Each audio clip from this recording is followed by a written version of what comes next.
The reason you became king of the universe, of course, is because of your fascinating French bread anecdote. Oh yeah, yeah. Come on then. What?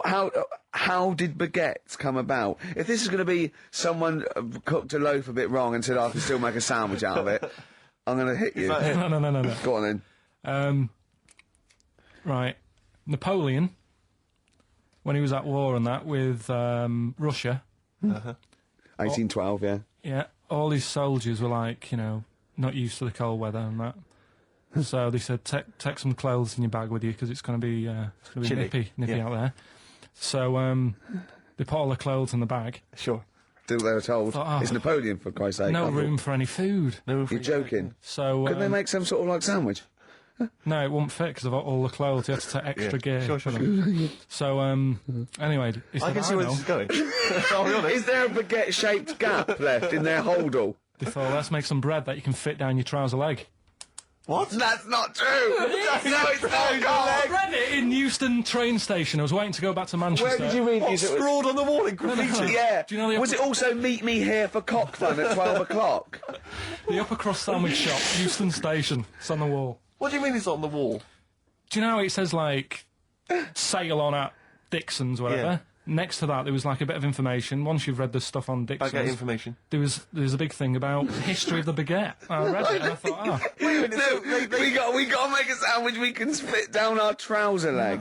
But how can you march and fight with a huge piece of bread down your track? Although it would be intimidating. You see them coming, you go, sacre bleu, look at the size of them. They're big fellas. Well, blimey. I can't help but feel that could be a practical joke at your expense. Yeah. Couldn't do that. Well, the Earl of Do you Sandwich... ever question anything you read? If it's printed up, is that, like, fact for you then? Well, it's not funny. I mean, if they were trying to be funny, it's like... it's not, is it? So it's information. Have you heard us?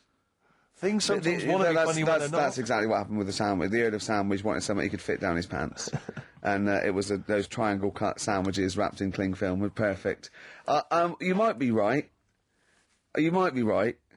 I am. Because the Cornish pasty, so they could drop it down the mines, isn't it? Is it? They wrapped it up they wrapped up like meat and vegetables in pastry, and they sort of crimped it, and it was like and they dropped it down the mine, so... Yeah, that's how that came about. And bagels were originally made so that people could play hoopla, but then eat afterwards. I don't know if you're aware of that. That is true, Carl.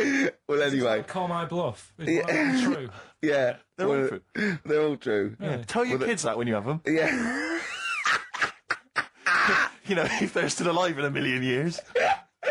Well, it might be true. Can someone confirm that baguette fact, that it was so Napoleon could stick it down his trousers? Not him, his soldiers. His men. Yeah. Fascinating information. Fascinating bread information, Carl. Well, we've had lots of emails. People, obviously, we inflamed and provoked about the Cornish pasty. I've got a couple of amendments to that. The crusty bit, you know, is actually as a handle, because obviously the miners had dirty hands, and they'd eat all the stuff in the pasty, and they'd be left with this sort of crust, and they could throw that away. Also, someone told us that at one end was an apple, so you have a little sweet as well. Little dessert. So, there you go. You noticed how, like, no one ever contributes when we ask about the music, when we ask about hip-hop, or their, you know, opinions on that, anything important. But start talking about pasties. Yeah. We've had about 5 phone calls. Yeah. And someone phoned up to confirm they used to work for Upper Crust, and basically Carl got all excited. So it is true. She went, well, I don't know if it's true. I've read the same sign you did, Carl. Interestingly, there's an email here that says, which basically offers a history of the baguette, and talks about after the revolution, the government decreed that all of France must eat the same bread, and it was up to the bakers to bake this bread of equality. And then Napoleon kind of made sure it was a particular. He kind of set in. Obviously, on the bread you can eat anything you find in the garden: frogs, snails, bits of horse, squid. The interesting thing is, Rick, that there's no mention of sticking it down your trousers whilst going to war. The French have tried to keep that secret for over 100 years, it was only Steve. the upper crust people. Nearly 200 years, that is a top secret. Somehow Euston Station upper crust got hold of a document, left behind in an old sea chest, possibly Napoleon's, could have been Josephine's. Unfortunately, jotted it down. He's kicking himself now. Oh, Secretary, I cannot believe I left a note. If he talked like that. He did. He did that. Yeah, he talked English, but in a very funny French accent. Do you remember, there was one thing that, talking about funny French accents, you remember Allo Allo? Yeah. Remember, it was on about 5 o'clock in the afternoon, but they still made, because it was a funny Frenchman, it was that English guy who was posing as a French police officer. It's very complicated plot. He would often walk by, and I remember there was one where he said, I was pissing by the door when I heard a shit.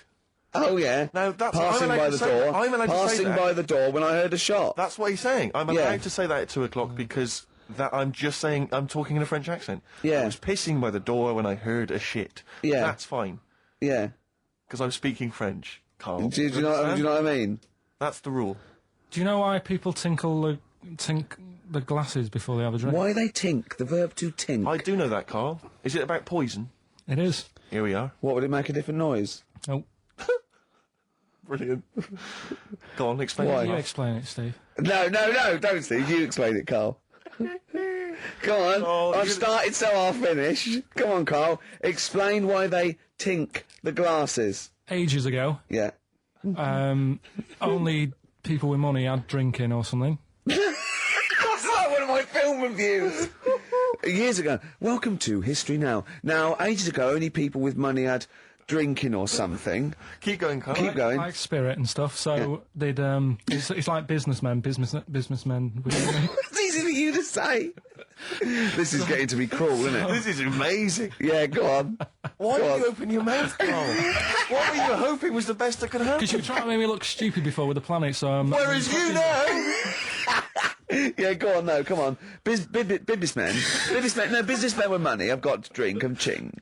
Okay, so then, with all the drinks... So they'd nip round to have a chat about whatever they're earning money with, and they'd say, right, do you want a drink then? And they'd go, oh yeah, that'd be alright.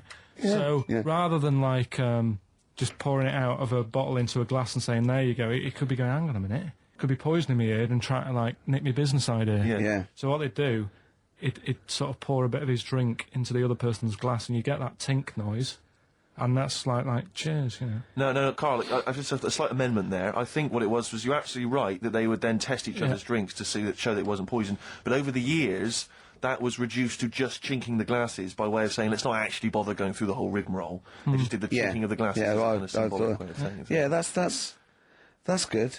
It was exhausting though, wasn't it? I know. Was it worth it, do you think? Well, I like that, because people carry that with them now. When they do that, they think, oh, that bloke's definitely not trying to poison me. Yeah. So the horrible thing is that now, when I do the glasses, I can laugh and go, they don't know I've poisoned them. Exactly. You should always do the pouring back and forth. It's a shortcut, it's a slippery slope. You know, just be careful. Forget it.